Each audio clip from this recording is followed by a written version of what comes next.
All right, on the last video I mentioned the HOA. They wrote me up for chip paint on my mailbox post. Now I also have a shed in the back that's rotting out. They could write me up for that. I have a satellite dish on the back of the house, and they could make me take that down. Here's the problem: I don't climb no freaking ladder. I'm 73 years old, and I want to make it to 80 years old, so I don't climb ladders. I haven't climbed a ladder since I got here. That's somebody else's job. I maintain most of the house except anything that requires going up on a ladder. Now I got a ladybug crawling around here. I don't know if you see it, if it's in the frame. Um, so when I got written up for the mailbox post, they gave me 15 days to fix it, and I sort of showed the neighbor the letter. He was laughing. Well, the next day he got his letter. One of the houses that he has that's rental had a crooked door or something, and he told me he felt like going down there, taking the door off, and going up to the HOA president's house and throwing it in his living room. And I said, well, he's not legal. There hasn't been a legal, um, let's say, nobody's run for office. They pass it around. But when you get into a fight with someone like that, you're going to need a lawyer. And I'm not going that route over a freaking television antenna. I'm just not going to do it. Plus, in order to do this and do the experiments I want to do, it would require me to go up and down a ladder. And that's not going to happen. Second of all, I don't have a ladder. All right? Well, I won't even go into that story. So I have to do stuff a certain way. Now, I realize that this splitter or combiner has a path for the DC. Here's the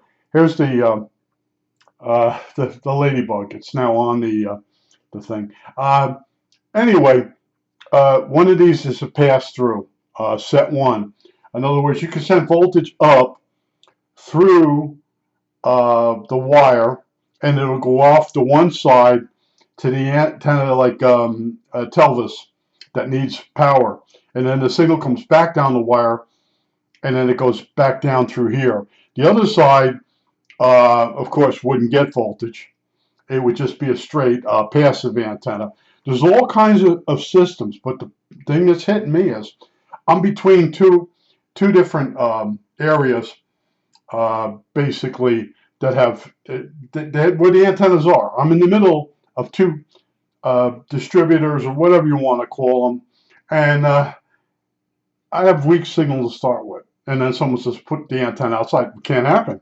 Got to work with what I have. And right now, it's 90 degrees outside. I don't even want to think about what it is in the attic. All right, it's that simple.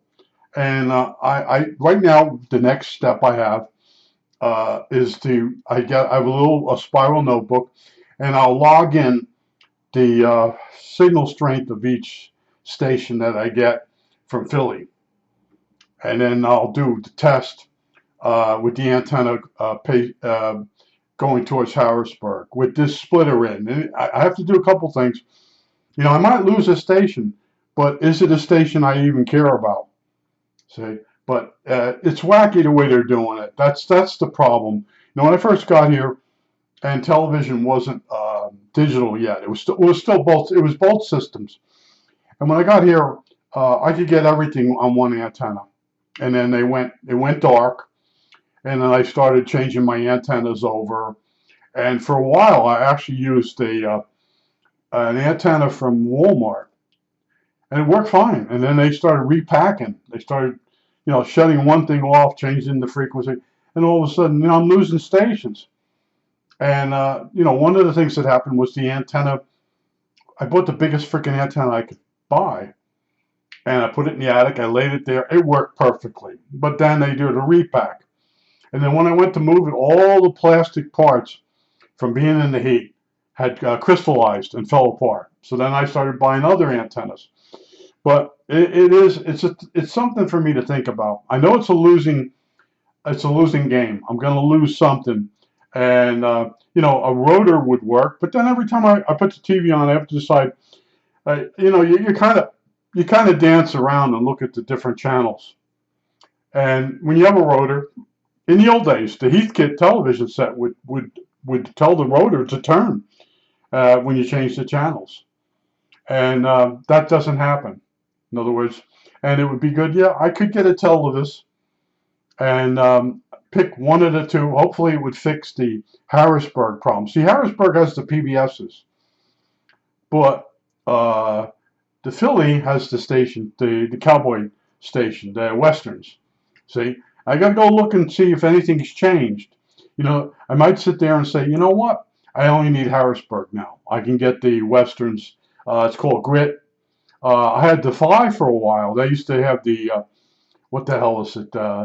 American Choppers, American Pickers, and yes, there were older episodes, but the newer ones were coming. And then all of a sudden, Defy went defunct, and we have this other channel. Is it Roar now? And some of the stations, they're really junk. Yeah, that poor ladybug is just going in circles on the wire. I don't know if you can see that, how good the resolution is. It's sad the way insects are. They like to climb up. So if you put them on a circular thing like that, they'll just keep going around and around and around until they fly off or dry out and drop down dead. But yeah, I'm thinking about this, and I really do want to buy a Televis. I'm telling you that. I knew about those, and I have, like I said, the experiment I want to do is the equalization. Both wires going from the splitter or the combiner are both the same length, and you go to both antennas, and then one antenna faces one way, one face, and I'm thinking I'm going to put them alongside each other in the attic. I won't stack one over the other one, because then you got a little bit of interfacing. They do interface a little bit, and if I put them side by side, far enough apart, I should get some. I should get to all the stronger stations. So let's put it that way, and then I have to decide, can I live with that? And both antennas would be amplified. They come into the combiner and then out to the juice amplifier. And will I have enough signal? I don't know. At this point, if I buy another juice amp, basically I'm building a Televis. In other words, each antenna has its own amplifier. It's just a matter of where my location is. It's not great. And like I said, the house is always 80 degrees from the beginning of summer to the end of summer. And right now, it's 82 degrees throughout the house. And it's 90 degrees outside. And it's not real bad, but you really can't do anything. When you're 73 years old, if you do too much activity on a really hot day, you go to bed and you're worn out. And you sleep sort of during the night. And when you get up, you don't feel refreshed. Now, we had a few nice days there, and I was starting to feel refreshed.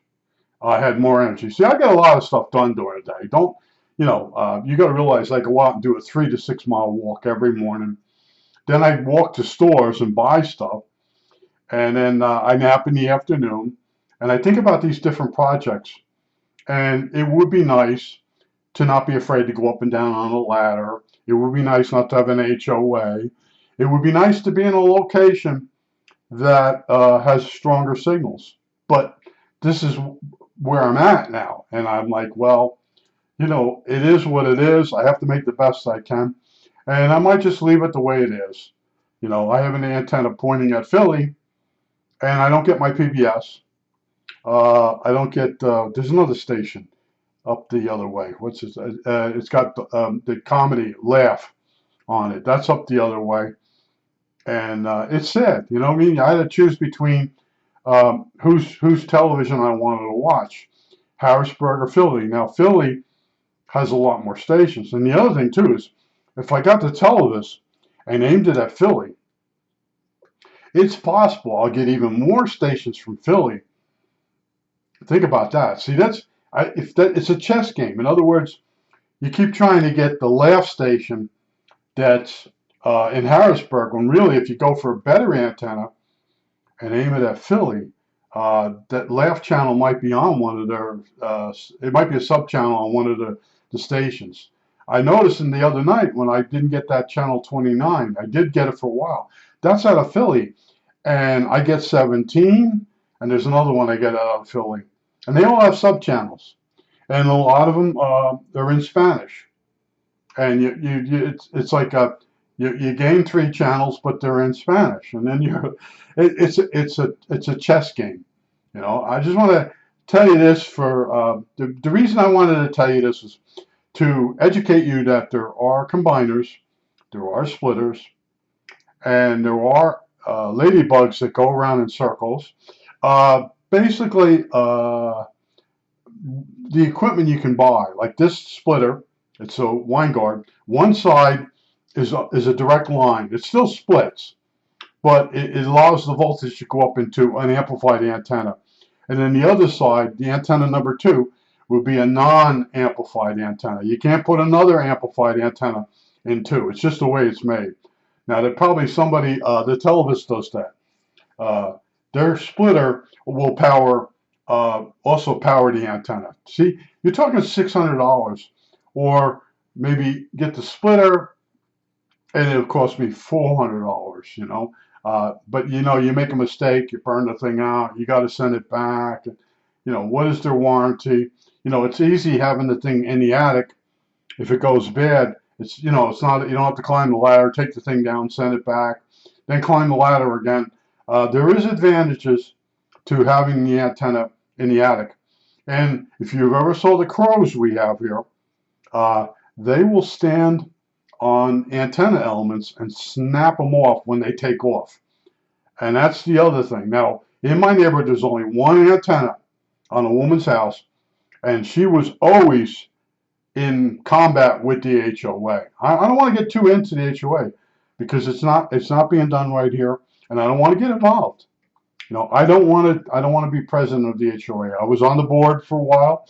I'm not happy the way they did things. Fine. If you're not happy, you leave. I'm not picking battles anymore. You know, it's retirement time. It's time to have fun if it's possible. And I told you, with the radio, it's still here. What I found was a lot of those noises, after I got fixed the problems, I had that crackle noise and that. Some of that is coming in through the AC line from like my stove, and the guy who's, I have a duplex.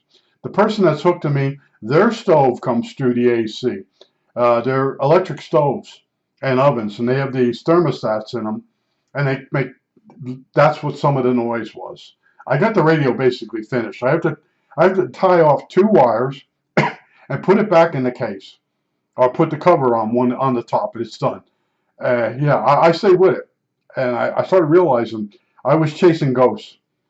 And then certain times, I got up real early in the morning when nobody was cooking at all, and I put the radio on. I let it run for an hour, and there were no noises. Now, how I started realizing it was, I put my DX390 on, and it was getting the same crackling noises and arcing. And I'm like, all right, shut the tube radio off. And now the DX390 was still getting the crackling noise and the arcing noise. And I'm like, oh man, I've been chasing a ghost. But originally, it was a problem, and I solved it. It was bad parts, bad capacitors. But you know, but the radio hobby isn't as fun as it used to be. You know, I feel bad for this. I don't know if you can see it. It's caught in a loop. Let me get rid of it. Come on, go somewhere else. I feel bad for, you know, bugs. They get in the house, and especially a ladybug. And it might not be a real ladybug. It might be one of those fake ladybugs. We have fake ladybugs here. We have lantern bugs here too.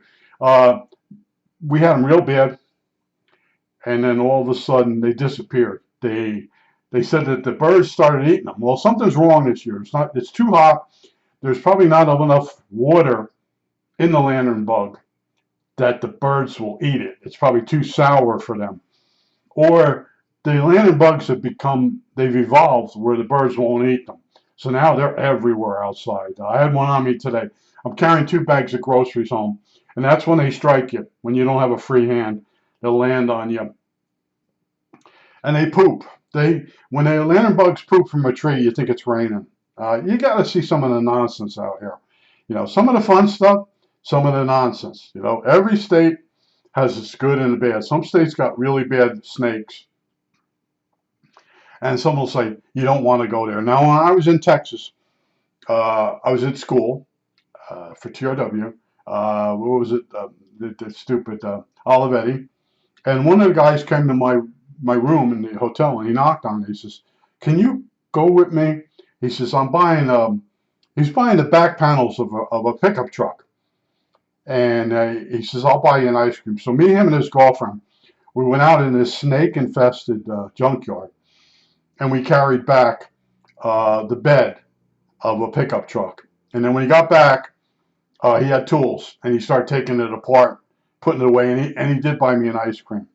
Paul Libertel? Yeah, something like that. Years ago, another person you meet, you hang out with for 2 or 3 weeks at school, and then you never hear from them or see them ever again. I think that's it. All right, that's it. I'm still thinking about this.